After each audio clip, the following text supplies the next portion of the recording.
Assalamu alaikum урматтуу биздин мекендештер, кадырман биздин Ош Кабар каналынын көрүүчүлөрү. Бүгүн 2019-жылдын 15 августу биз Ош шаарынан сиздерге салам айтабыз. Дарегин тактап айтканда Ош шаарынын Юго-Восток кичи районунун Эрдем мечитинен өткөндө инкубатор тоок багуу жана бөдөнөлөрдү багуу бизнеси тууралуу сиздерге маалымат бере кетмекчибиз. Biz учурда бул бөдөнө багуучу жайга да кирип калдык. Салам алейкум. Эрали мырза мындай жаш ишкер бөдөнө багуу бизнесини сиздерге бул чыгарылышта сиздерге толук маалымат бере кетет. Буларды мындай азыр канча штук бар бул жерде? Канча дана бөдөнө багып жатасың учурда? Бул жерде азыр жамы 270 бар. 270 бар. 270 120. Bir emesinde bir коробкада 30'dan her birinde 120 danadan ken ya bir kapasite olsa 30 dana bölünüp ketedi ken 270'tin tegereginde ken yemi bulardan gününe kança jumurtka alasыңар? Мындай өзүңүздөр көрүп тургандай эле жумурткалар бул чогултулгандан кийинкиси бул же бүгүн чогултулган жокпу? Жок. Бүгүн азыр булар шамдан өтүп туйт да. Өзү тууганы шамдан өтүп туйт экен. Мына тууган убагына келиппиз да, биз да шам болуп калды. Ушул маалда жыйлар. Бул маалда жумурткаларын жыйначы убакка келип калыптыр. Эми канча дана жумуртка алып атасың? 270 дана бөдөнө болсо бул жерде. Азыр бул жерден 80дей пока жумуртка кирелек. Жумуртка кирелек. Булар 80 данасы жумуртка кирелек дейт. Дагы бир жумада жумуртка киришет булар. Bir жумада. Айта берсең дагы буларды өзүң жумурткадан аштырдыңбы? Кандай кылдың? Мындай инкубатор аштырам дейсиң, муну тоокту дагы, бөдөнөнү дагы. Инкубатор аркылуу жумурткасын биринчи алганбыз. Алып инкубатордон Базардан эле сатып алгансыңар жумуртканын өзүнү. Жумуртканын өзүн алганбыз. Алып ачырып чоңойтуп акыры мындай клеткаларга бөлдүм. Буларга бөлгөнүмө бир 2 жумача болуп калды. 2 жума клеткага булар чогуу багылчу башында. Башында вообще эле бир немеде Жумурткага кирги чейин. 1 айга чейин. 1 айга чейин. Эми канча айда ушу жумурткага кирди эми ушул бөдөнөлөр? Булар алды 45 күндө кирди да. 45 күндө? Алды. Анан эң арты уже 60 күндө, 65 күндө барды уже. Жумурткадан аштыргандан 60 күндө толук кандуу жумуртка алса болот экен да, жумурткадан аштырып чыккандан кийин. Эми буну сатайын деп атасың. Кандай бул? Же бизнести өнүктүрүү жолу кандай эми бул? Жок. Жумурткаларını канчадан тапшырасыңар базарга тапшырсаңар? Жумурткаларны 5 сомдон. 5 сомдон данасына. Жумурткаларны 5 сомдон. Оптом тапшырып бересиңер. Оптомбада 4 сомдон. Оптомбада 4 сомдон. Алар 5 сомдон сатасат. Эми бөдөнө жумурткалары ар жерде аркылуу экен. Даже 10 сомдон саткандар деле бар экен. 10 сомдон саткандар деле. Анан буну сатыш себеби негизи биз студентпиз, окуйбуз. Жакында окууга башталып калса, зетеме кетип, келеге келетебиз да. Анан буну убакыт жок болуп калат. Ошого сатуу немеге койдук. Эң жакшы бизнес, даяр бизнес. Даяр бизнес экен да, бул аштырып, мына жумурткага кирип калган убагында сатып жатсыңар. Окуу ачылганына байланыштуу. Окуу ачылат жакында ошого. Анан ондой эле көп иши деле жок. Эми көп иши жок. Багыш боюнча жеми тууралуу маалымат бере кетсең, эми ушул 270 дана бөдөнө болсо, күнүнө канча килограмм кандай жем жейт? Күнүнө жемди мынау Ошто Кеңеш жакта жем завод бар. Ошол жерден 27 сом 50 тиындан алам. Анан Килограммына корм. 1 килограмм. Бул ушул 270 бөдөнө бир күндө эсептесем 130 сомдук жем жагат. 130 сомдук. Ошондо канча килограмм жейт? Ошондой чапканда 20дан 5 килограмм. Жеми канча убак берилет? Жеми 3 мал берем. 3 мал эртең менен обедте кечке мал берем. Суусуну ошо азайганда куюп коем бир күндө. Суусуну. 2 жолу. Мындай атайын бакалашкаларга мындай суу дагы орноп туруп, өзү азайгандан тамчылап чөбөрөп турбайбы? 5 литр суу эми ушул 120 бөдөнөгө канча убакытка жетет? Канча күнгө, канча суткага? Бир күнгө да. Бир күн бир суткалык суу экен бул. Мындай алып туруп атайын шланганы чүрүп жасап, шланганы илип коюптур үстүнө. ушудан эле капенсияга окшоп суу ичип турат экен. Буну эми бир жерден көрдүңбү же өзүң ойлоп тапкансың мундагы? Bunu internetten gördüm.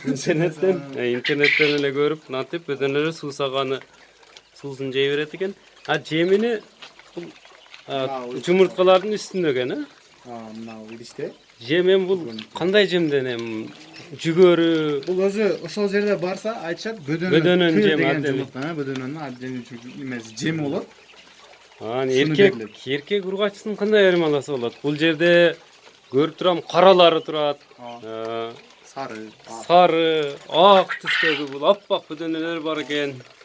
Булардын колуна анықташ үчүн эмес биринчи светинен мына күрөңдөр менен сарыларды анан мына жан башынан анықталат да. Жан башынан. Мен буларды бөлүштүрүп койгонмун. Бардык азыр ургачы бул жерде Жок, турган. эркек мисалы 30 бул жерде 30 батса, 6 эркек. Алтоо эркек. Ургач болот. Эркек ургачысы менен чогуу экен да. Эми буларды канча сомдон сатайын деп жатасың? Азыр буларды оптум сатайын деп атам. Оптом Клетка ушул даяр бизнести. ушу турушта эле сатасың.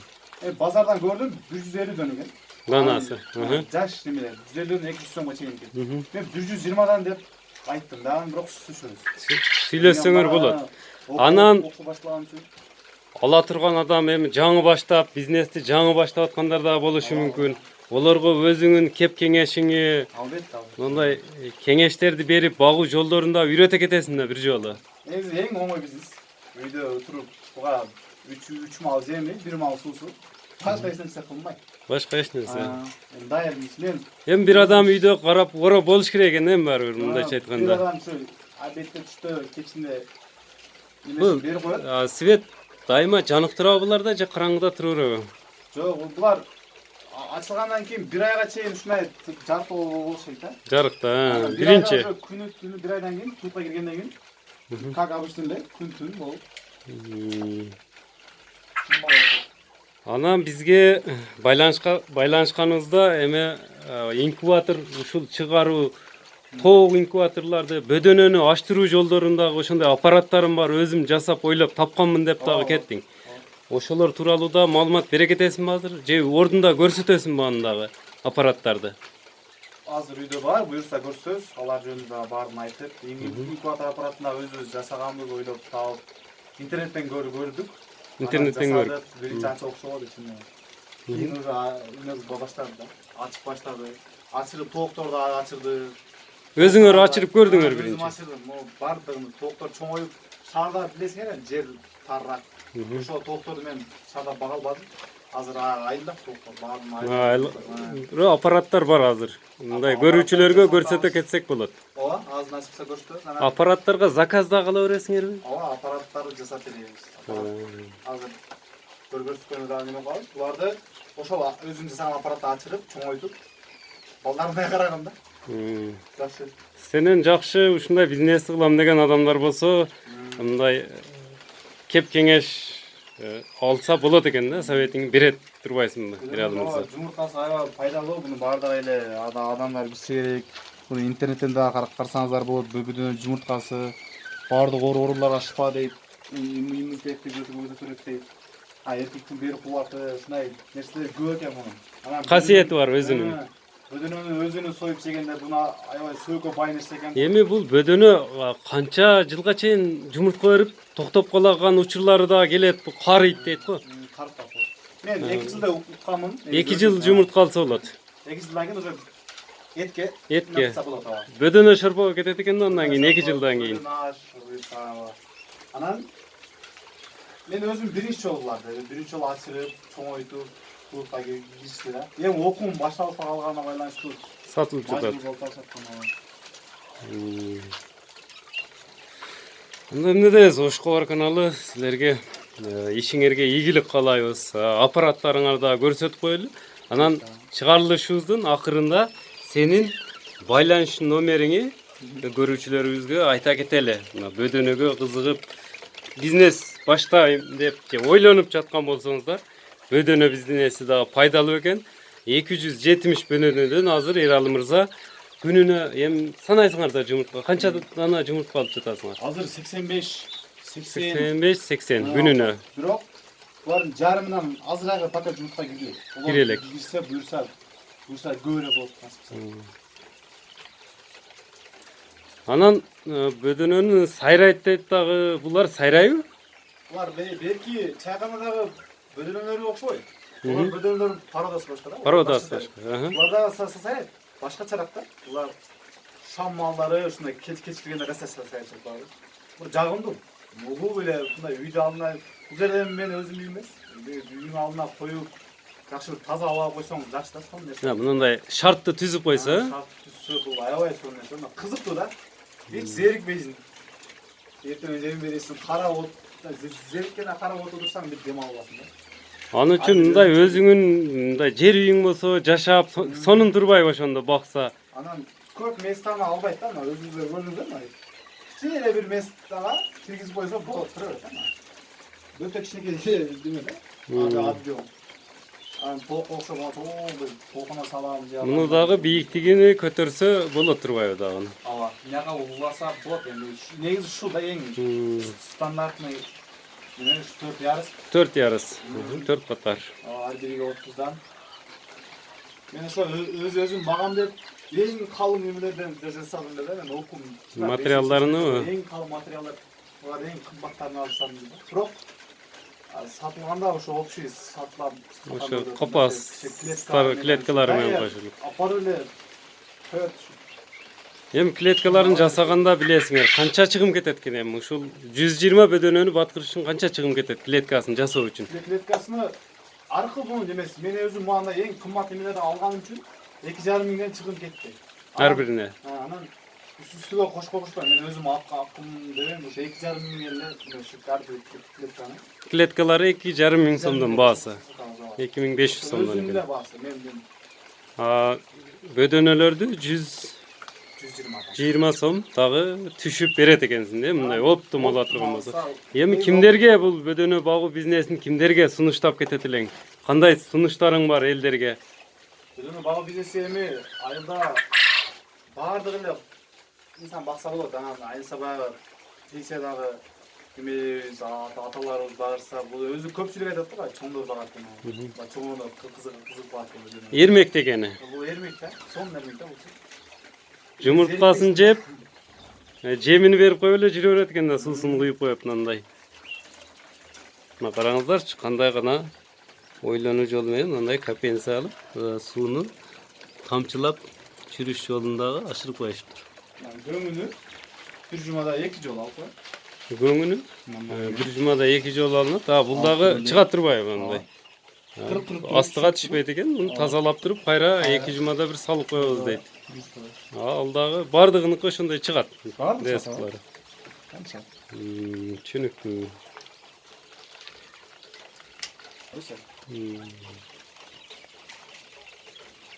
Мына Ошколор каналы дагы сиздерге сунуштап кетет элек. Базар баасынан арзан, даяр туутка кирген, жумуртка берип жаткан бөдөнөлөрдү сатып алып коюңуздар. Эгерде bundan тышкары заказ түшкүсө, жаңы аштырып бер деп, аны да аштырып бере бересиң да өзүңүн аппаратың менен. Аштырчу аппаратты дагы сатылат. Аппараттар бар, аппараттарда. Аппараттарыңар канчадан канча сомго чейин башталат эми баасы? Аппараттар размери бирдей эле, 4000 сомдон. 4000 сомдон.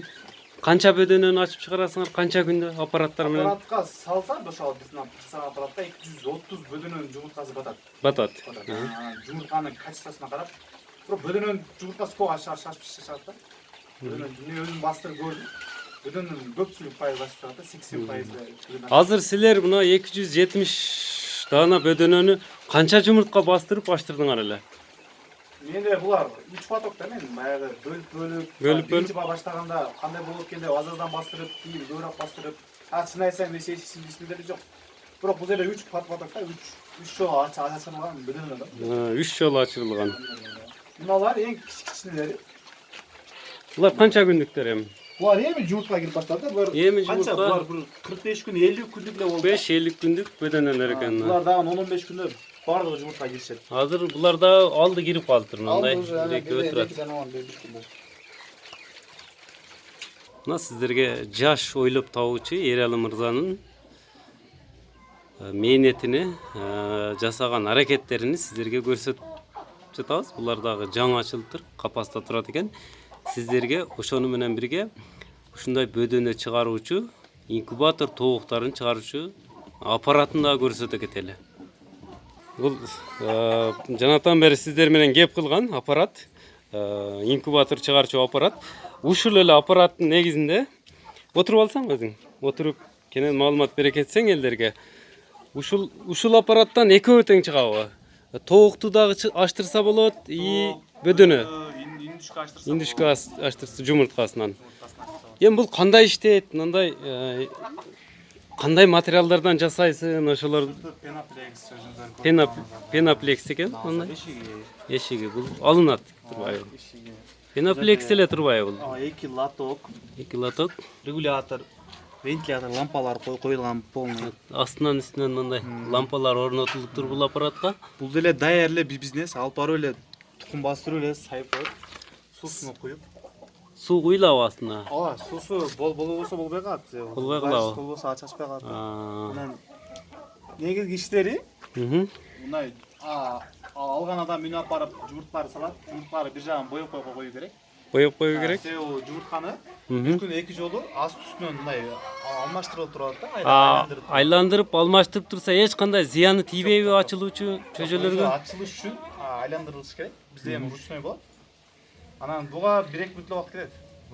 Мындай бул жака лотогун чыгарып эле жерге коюп. Бир суткада бир суткада 2 жолу. Мисалы 2 жолу? эртемен алмаштырса, кийин кеч алмаштырып коет. Анан астына суусун карап тура. Суусу куруп калбаш керек да. Куруп калбаш 5 керек. күндө кичине куюп коет. Дайыма суу туруш керек. Вентилятор орнотулуп тур. Вентилятор эмне кызмат аткарат? Вентилятор ичине ысыкты 4 бурчекке тең бирдей кылып жеткирип турат. жеткирип турат. Вентилятор. Бул жерде дымоходдор бар. Вентилятор бул жагында да турбайбы? Ооба, асты үстүнө тең. Бул тешиктери дымоходдор. Дымоходдор астында. Көп жылуулук болуп кетпейби ошондо?